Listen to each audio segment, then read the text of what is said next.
안녕하세요. 케니입니다. 수업 요약 드리도록 하겠습니다. 있었던 일들을 다 기록을 하면서 가고 있는데 말씀을 드릴게요. 일단 근본적인 문제는 이거예요. 그냥 이걸 다 말씀드릴까요? 말씀드리면 너무 오래 걸리니까 근본적인 문제를 말씀을 드리죠. 한 개를 가르치면 두 개를 까먹어요. 한 개를 가르치면 한 개 내지는 두 개를 까먹어요. 그게 문제인데 뭘 하나 잡아주면 다른 하나가 깨져 있고 뭘 하나를 잡아주면은 그걸 못 배우고 다른 하나도 같이 깨져 있고 이런 상황이 발생을 해요. 그리고 이런 부분들을 제가 몰랐던 게 아니라 그걸 알고 있었기 때문에 전부터 이 학생에게는 숙제가 중요하다라고 말씀을 드렸던 부분이 있고요. 왜냐면은 예를 들어서 오늘 나왔던 문제 중에 하나를 말씀드리면은 How often do you? 라는 패턴의 질문이 있으면은 How often do you? 라고 하면 당신 얼마나 자주 뭘 하냐 뭐 이런 말입니다. 근데 이걸 알려면은 이게 얼마나 자주라는 거가 파악이 되려면은 often이 종종, 자주 이런 말로써 단어적인 정리가 되어 있어야지 how라는 게 얼마나 라는 게 단어로서 정리가 되어 있어야 되고 그 두 개가 만나면은 how often이면 단순하게도 얼마나 자주가 바로 생성이 되거든요. 근데 문제는 학생이 이런 거를 잘 못하는 걸 알고 있었죠. 당연히 전에도.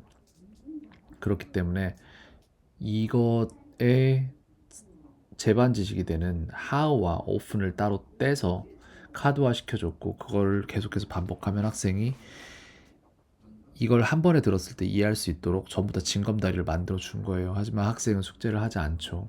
그리고 학생은 숙제를 안 하고 했다고 거짓말하기도 했고 숙제를 안 하고 전에 숙제 영상을 저한테 보내서 혼란스럽게 하기도 하고 틀린 걸 맞았다고 거짓말하기도 하고 너무 많아요. 너무 많아요. 그런 일이 반년, 1년 이렇게 지속이 돼 버리니까 제가 이제 숙제를 봐줘봤자 의미가 없어서 안 보잖아요. 근데 그런 것들이 계속해서 불거져 나오는 거예요. 제반 지식이 있어야지 그걸 재료로 이용해서 뭐 건물을 짓던가 이런 식이 될 텐데 건물 지을 자재를 제가 아무리 줘도 다 빼돌려서 팔아버려요. 그러고 건물을 못 지어요. 그런 일이 계속 반복되고 있는 거예요. 그리고 저는 이런 일이 있었을 때마다 숨김없이 어머니께 다 말씀을 드렸었어요. 결국 또 오늘 또 이 자리로 회귀해서 똑같은 말씀을 드리게 되는 거예요. 제대로 꾸준히 이 두 개만 챙기면 되는데 그걸 안 챙기니까 억지로 계속 시키긴 하는데 효율이 나올 수가 없어요.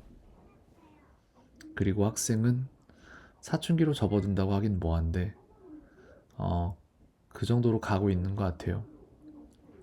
무언가를 해보고자 하는 마음이나 내지는 미안한 마음이나 감사한 마음이나 이런 게 느껴지지 않아요. 안녕하세요라고 제가 먼저 인사를 하면 예 하고 받아요.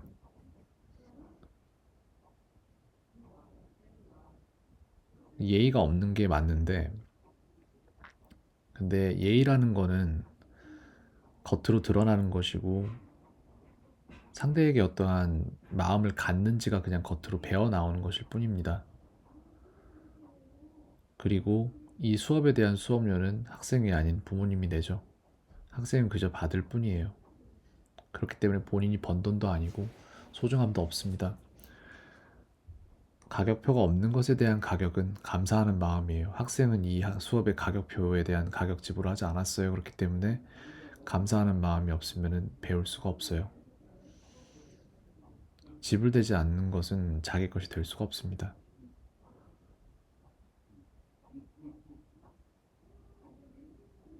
그리고 지불되지 않은 것들에 대한 가격표는 감사하는 마음입니다. 근데 학생은 그걸 가질 만한 구조가 없어요. 삶에서 그런 걸 배우지 못했어요. 제가 봤을 때. 수업이 끝날 때도 마찬가지예요. 수업 여기까지 하겠습니다. 그러면 예 하고 그걸로 끝이에요. 그냥.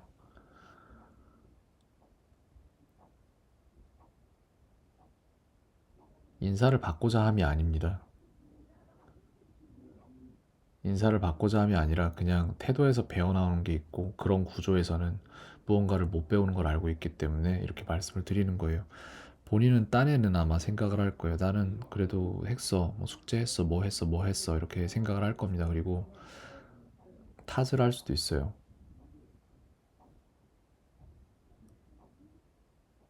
객관적인 시야가 없을 거라고 생각을 합니다. 본인이 될 만큼 하지 않았어요, 분명히. 너무나도 잘못된 자세로 임했고, 그럼에도 불구하고 본인은 계속해서 그런 감정이 희석되고 그러면서 아마 그래서 어쩌라고 식의 태도를 취하게 될 거예요. 지금부터 점점 더. 예전부터 말씀을 드렸던 것 같아요. 학생의 무의식에 대항해서 5사람이 싸워요. 학생의 의식, 제 의식, 제 무의식, 어머니의 의식, 어머니 무의식이 5대1의 싸움을 하는데 저희가 진 것 같다고 말씀을 드렸던 최초 시기가 언제인지 정확히 기억은 안 나는데 그 시점부터 그래도 뒤집어 보고자 어떻게든 노력을 계속 하는데 쉽지 않아요. 그만둔다는 말씀은 아닙니다. 다만 이런 부분들을 제가 여과 없이 다 말씀을 드리는 게 제가 갖출 수 있는 가장 큰 예의라고 생각을 하기 때문에 항상 있는 그대로 말씀을 드리려고 합니다. 네, 여기까지 말씀드리겠습니다. 캔이었습니다. 오늘 하루도 평온하세요.